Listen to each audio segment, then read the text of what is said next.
On est vraiment au Québec présentement dans une urgence. On manque d'options d'hébergement de logement adaptés pour les personnes autistes. On est vraiment dans une situation criante. Ce qui est fascinant dans cette problématique, c'est que c'est en train de devenir une problématique sociétale de plus en plus importante.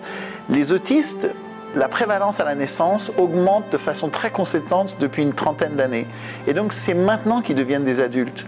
Donc c'est comme si on peut dire qu'on a un nouveau contexte sociétal qui arrive, c'est comment on va permettre à ces adultes de prendre leur autonomie, de prendre leur autonomie en tant qu'adultes. Ce qu'on a vu depuis une vingtaine d'années, c'était une grande focalisation sur les services d'accompagnement à ceux qui ont moins de 21 ans. Maintenant, ce qu'on voit, c'est que les parents, les familles, les jeunes eux-mêmes disent « je voudrais une plateforme qui me permette de devenir autonome ». Donc ce besoin de l'autonomie prend forme que maintenant. Donc oui, je pense qu'il y a beaucoup de gens qui se disent « il n'y a pas assez ». Il faut qu'on monte en charge, il faut qu'on mette en place.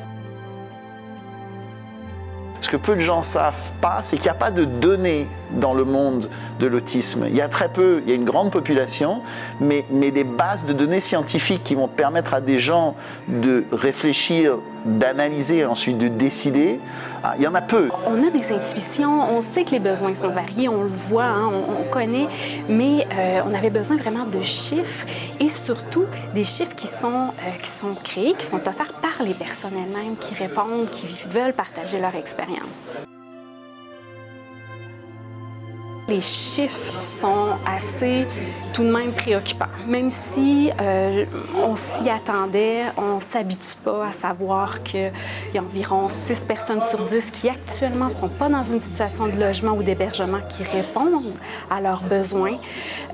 Des situations qui ont été partagées vraiment troublantes. Plusieurs personnes qui sont dans des logements insalubres, par exemple, ou des proches qui s'inquiètent pour leur enfant, pour l'avenir.